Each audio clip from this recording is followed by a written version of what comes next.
And this book just unfolded, and I knew I needed to write it, and I knew it needed to be told in verse, not narrative.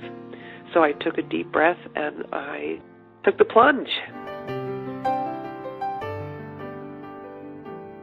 Welcome to Writers' Voices with Monica and Caroline. I'm your host, Monica Hadley, and our first guest is Laurie Halse Anderson. And Laurie is a New York Times best-selling author whose writing spans young readers, teens, and adults. Combined, her books have sold more than 8 million copies. She's been nominated 3 times for the Astrid Lindgren Memorial Award, and 2 of her books, Speak and Chains, were National Book Award finalists. She's also been honored for her battles for intellectual freedom by the National Coalition Against Censorship and the National Council of Teachers of English. In addition to combating censorship, Laurie regularly speaks about the need for diversity in publishing. She lives in Philadelphia, where she enjoys cheesesteaks while she writes, and Laurie's website is madwomanintheforest.com. The title of the book we're talking today is Shout. And welcome back to Writers' Voices, Laurie. Thank you so much. So Shout is a memoir, and it's in verse. Is this the first book you've published in those genres? Oh gosh, yeah. I took a huge creative leap with this book. Absolutely. And what made you decide to do that? Well, you know, this is one of those books that came from my gut, very deep within me. In the fall of 2017, when we were finally beginning to discuss the Me Too movement, let's remember that was founded in 2006 by Tarana Burke, but some ladies in Hollywood came forward accusing Harvey Weinstein of harming them.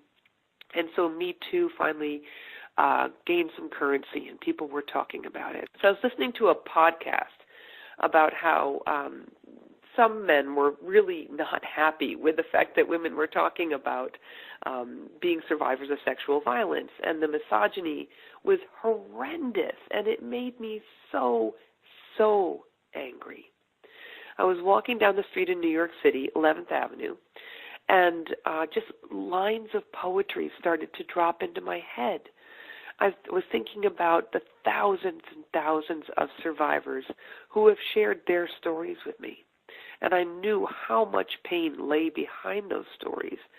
And this book just unfolded, simply unfolded. And I knew I needed to write it, and I knew it needed to be told in verse, not narrative. So I took a deep breath, and I took the plunge. Have you written poetry in the past? Oh, I've written poetry since 2nd grade. My father was a poet, and so I read a lot of poetry too. The first time I had a poem published was in the 10th anniversary edition of Speak in 2009. And that seemed to be well received. And I wasn't sure how my editor was going to react, number one, or how anybody else was going to react. But I have to say, as a writer, sometimes you need to push yourself a little bit into new territory. And I'm so grateful that I tried. Do you think you'll do it again? I don't know. I never say never, I guess is the right. I think it depends on the emotional content of what I'm writing. For me, poetry is either it's a hug, an embrace, a comfort, or it should carry a punch, like a punch to the gut. And that's what the stories that I'm sharing in Shout do. Some of them are going to make survivors felt very understood and seen. Some of them are going to make anybody who's been silenced for any reason kind of nod in appreciation and understanding. And other times there are some poems in this book that I think are going to make people gasp a little bit, because there's a lot of people who don't understand yet how much sexual violence the people in our country have had to put up with and how painful it can be. So if the right story calls to me again, I will be happy to pick up my poet's pen. It's interesting that there are a number of writers working in the young adult space who do write in verse. Ellen Hopkins is one I'm thinking of. She's been our guest a number of times. Are you familiar with her work? Oh, yeah, she's a friend of mine. Oh, yeah, she's great. And also Jacqueline Woodson. Jacqueline Woodson, who is our poet laureate, the ambassador of children's literature in the United States. Wow. Do you think young adults are maybe more... Now, this book isn't necessarily intended just for young adults, although I'm not sure that any book is anymore. Well, this is definitely a crossover book, between young adults and not so young adults. Exactly. But do you think young adults are perhaps more open to reading books, a narrative in poetic form than... This is what drew... Yeah. Well, what drew me to writing for teenagers is that they're open to all kinds of artistic expression. If you look at the way that I wrote Speak and the way I wrote the novel Winter Girls, I played a lot with the form.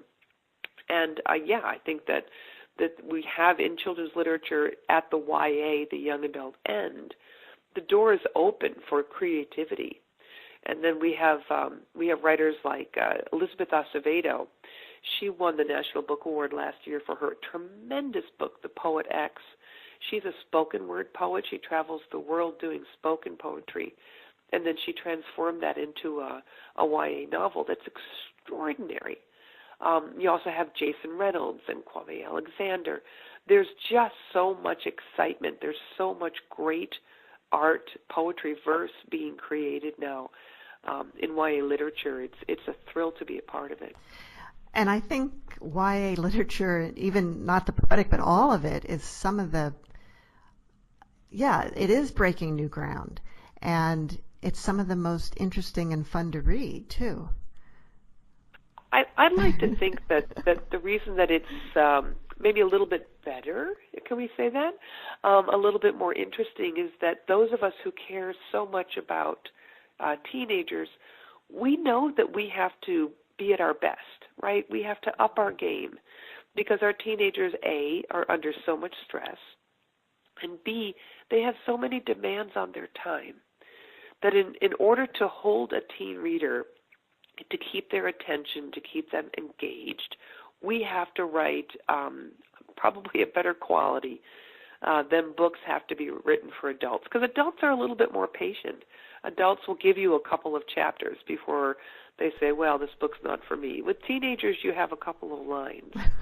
And if you, right, which is actually a wonderful, wonderful challenge. And it's fun to try to meet that challenge. Now, in Shout, you talk about your childhood, your own young adulthood, your own episode, or how do you say this, your own experience with sexual violence.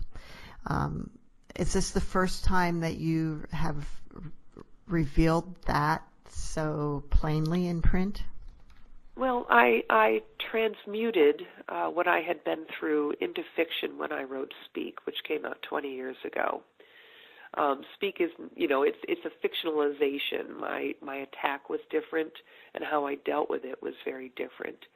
What I borrowed from my real life was the emotional truth of having something bad happen to you and not knowing how to talk about it or to whom you could talk about it. So those struggles I came through in Speak. But what happened was, shortly after the book came out, I began to receive invitations to talk about the book in high schools.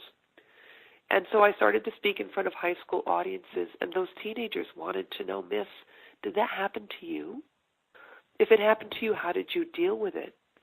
And I realized I had a real responsibility to model being a survivor to teenagers. They are literally dying because they don't have enough adults in their lives that they can trust who are willing to be honest with them about the challenges and the hard things that life can throw at them. So I've been talking about these stories, the same stories that are in Shout. I've been talking about them for 20 years. But in the book, I've finally written everything down to share with everyone. Was it hard for you to revisit that? Because in order to write these poems that are so powerful, I feel like you must have had to go back and re-experience the emotions of it.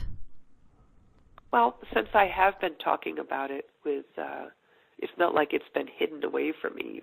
I've been talking about it for 20 years. Bad things happen to good people all the time. And in my experience, and obviously everyone's experience is quite personal, but since I've been talking about what happened to me, sharing what it felt like, the good choices I made, the bad choices I've made, what this has become is actually kind of a source of strength. I think it's been very healing to me, not only to talk about what I endured, what I survived, but then also to move on in my life and to live. I still have some issues. I still have moments, especially when I'm tired. I still go for therapy every once in a while. Traumatic experiences definitely leave a mark. But one of the smartest and I think the most life-affirming things we can do when we've experienced trauma is to try to live our life based in joy. Now, when you wrote Speak, that was not the first book that you had written, and I learned that in Shout, where you talk about your early efforts at writing. So, I had so many terrible early efforts at writing. Oh my goodness, they were so bad. So, I think most writers will say you have to write the bad stuff to get to the good. Are there any of those old ones that you would pick out now and say, look, I could rework this and it would be good now? No, actually, somebody asked me that the other day. I was at a school and someone asked me that. The first publication luck that I had was I published some picture books, and I was writing those when my children were little. And then I wrote a lot of really bad novels that never saw the light of day, thank goodness. And I think it's important when you're starting out or when you're looking back on your career to kind of respect those early pieces. I call them my apprentice pieces. When you're learning a traditional craft, a trade, you work underneath a master, and you're the apprentice. And you make a lot of, if you're a carpenter or a sculptor or whatever, you create a lot of things that are have great intentions, but don't quite hit the mark. But you need to do all of that work in order to improve. It's like, you don't get to be a faster runner unless you actually go out and run, and sometimes you fall down. So I'm really proud of all the really cruddy drafts and all the really not great books that I wrote because they got me to the place where I could create and I could write and communicate effectively. None of the ideas that I had in those early days were interesting enough, I think, to revisit again, though. So with Speak, was it just that it took you a while to feel like you could use your own story in a novel? Well, I think you're giving me too much credit. I really didn't think about it that much. After I was attacked, I didn't tell anybody for 23 years, which is very, very common. And finally, my depression, I had PTSD, and the depression was so overwhelming that I sought therapy, and which I encourage everyone to do if you've been harboring a secret for a long time. And that woman, my therapist, really, really helped me, create my own sense of peace, and I became a much healthier person. And I had a nightmare one night after I had been working with a therapist for a while. And the nightmare was simply a young girl crying in my head. And I thought that, that's kind of an interesting character. I think I'll write about her. And it took me 2 weeks to realize what I was writing about. And honestly, I wrote Speak for myself. I never, ever thought anybody would publish it. I worked on it for a year, went through a lot of different revisions. The first publisher I sent it to rejected it. The second publisher didn't offer me a contract right away because originally the ending was terrible. So she came up with a different ending, and if you can do that, we'll talk. So I rewrote the ending. And then, I had my first novel contract. But still, okay, I sold the book, which I didn't expect to do. And then I didn't think anybody would buy it. And even my publisher didn't think they were not hopeful. There was no publicity. They only printed a few thousand copies. And this is a little book that could. I think its success is really a testimony to how many of us are walking around with untended wounds. So how many copies has Speak sold? Oh, golly. 3 million, I think. Oh, my goodness. Right? Whoa. I can't even make sense of it. Wow. Now, when you went out and started being invited to speak about Speak, you ran into some pushback from adults, and I think you have a poem in here that speaks to that. I do. Would you like to share that with us? Let me see if we can find it fast. It's called Innocence. Yeah, Speak is one of the most censored and banned books in America. And I have thoughts about that. You might not be surprised to find out. But it's also, I have to say, while I'm looking for the poem, the fact that it's a standard in curriculum across the country as well. And that has everything to do with the very devoted and compassionate English teachers and librarians who have recognized the needs of the students in their buildings and fought hard to put it in curriculum so we can begin to have responsible conversations about sexual violence and healthy sexuality. So here we go. You ready for a poem? Yes. This is called Innocence. Censoring my books in the name of innocence will not build the fence you want. It's not a defense against danger or stranger, the friend or foe whose hands want to know the feel of your child, your baby girl, or maybe your boy, a toy for their yearning for violence. Depravity, the gravity of which will pull your child into wild denial. Her pain untamed by your drugs prescribed, or her drugs street dirty. Nothing can offer relief from the reality that you failed and jailed her happiness in a grave too deep for forgiveness. The false innocence you render for them by censoring truth protects only you. Thank you. And I know this isn't one that we talked about before, but I would like you to read Librarian on the Cusp of Courage, which is right before Innocence in the book. Thank you for that opportunity. Yeah.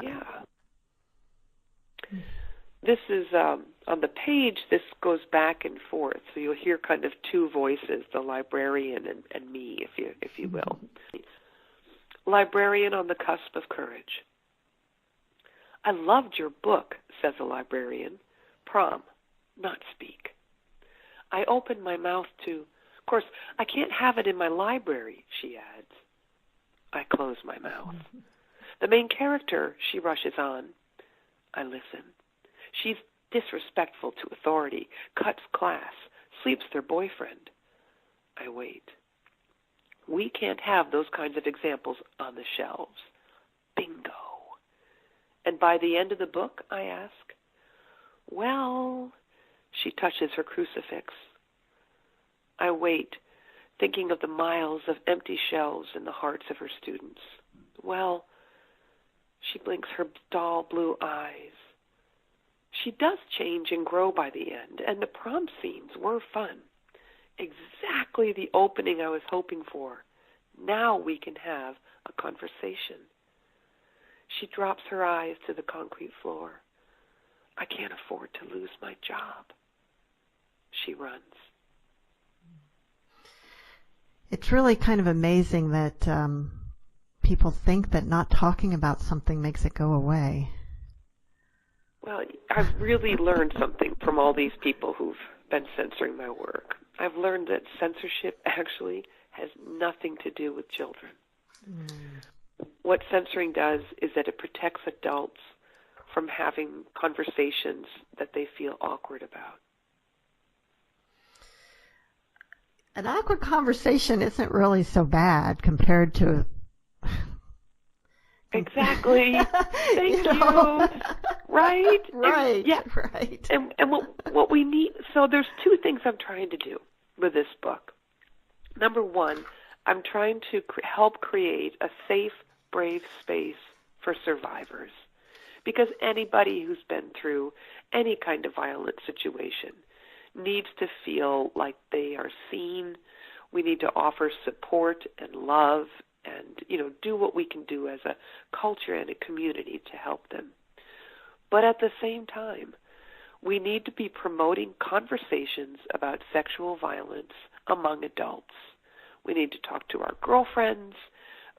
We need, in our book clubs, this is a great book club book for the record, in school communities, in faith communities, about the fact that very few of us had parents who were able to talk to us about healthy sexuality, about consent, about the way to interact with another person in a way that's respectful and honorable. And when we can begin to have those conversations as adults, that prepares us to do a better job teaching our children and our grandchildren how to be in a sexual relationship with a person in a way that's responsible, legal, and loving. Wow. And those topics are so important. I was, when my kids are grown now, and I do have grandchildren, but when my kids were young teens, I was the mom that their friends would talk to. Yeah. My own kids didn't want to talk to me necessarily. But they would listen when their friends would ask questions. Yes. Yeah. Yes. And I suspect that that they knew that and this is what we want our kids to know. We want our kids to know, that we're there for them. And maybe today's generation of parents has a little bit more work to do, because when you and I were raising our children, they didn't have the access that kids have today to pornography online. The people who are doing, there's research going on about how that's affecting our kids, our grandkids at this point. There's an awful lot of boys in the United States who begin seeing online porn between the ages of 11 and 12, which is a horrifying thing to think about. And what they're seeing in pornography, a lot of that is non-consensual sex. And unless they have adults in their lives who can balance that, what they're seeing, with responsible adult conversations about what healthy sexuality is, then you wind up with a lot of kids who don't know how to behave. There are a lot of teenage boys who think that's what's expected of them in sexual situations. So it's on us. Poor kids. Right? Yeah. I know. It's on us to do a better job. And, this has been brought out by the Me Too movement, too. Even light romantic comedies and movies that aren't necessarily about romance tend to have characters where the man is pursuing a woman, she says no, and then he keeps pursuing and pursuing and pursuing until she finally says yes, and they live happily ever after, which is not really what we want to be happening. No, and maybe now that we're beginning to accept and celebrate films and television written, produced, directed by women, we'll see a little bit of a change in that, in some of those old tropes. Yeah. And we'll see more models of healthy sexuality and interaction. I was at a high school recently, and a high school boy kind of questioned me. He said, "Well, you keep talking about consent, and so you're telling me we're supposed to be having a conversation. Like, I'm supposed to ask her if I can touch her or kiss her?" I said, "Yeah, actually, you are. And she's supposed to ask you too, and that conversation in itself can be quite delightful." And he said, "But in the movies, everything just flows." I said, "Yeah, that's a movie. That's not real life." So, and the puzzled look on his face just, right? Yeah. So again, over and over, we see the need for the adults in the room to actually act like adults. And that means to provide leadership. Well, Laurie, before we run out of time, let's hear one more poem from Shout. Okay. All righty. And I think Diagnosis on page 68. That would be a great one to end on. Awesome. Okay. This is a poem about what it felt like in the years after I was attacked. Diagnosis. I knew that if I fell and scraped my knee, ejected headfirst through a windshield, chopped off a finger or lost a leg to a shark, I'd apply pressure to stop the bleeding, use towels, blankets, Goodwill sweaters, whatever it took to start clotting, slow the fluid loss. I'd close my wounds with fishhooks and twine, or a stapler, or a nail gun, welding torch to reconnect my spine. I'd knit skin grafts if necessary. After I pulled myself back together, I'd need a doctor, because my dark corners would be invaded by bacteria, viruses, parasites, and more. Infectious vectors of disease, some lethal, some merely debilitating, chronic cripplers. I knew that. I paid attention in health. But I had never seen a first aid kit for the spirit or heard the word trauma to describe the way I'd hide, slide through the days unseen, or scream into the pillows at the bottom of my closet, door closed even though no one was home.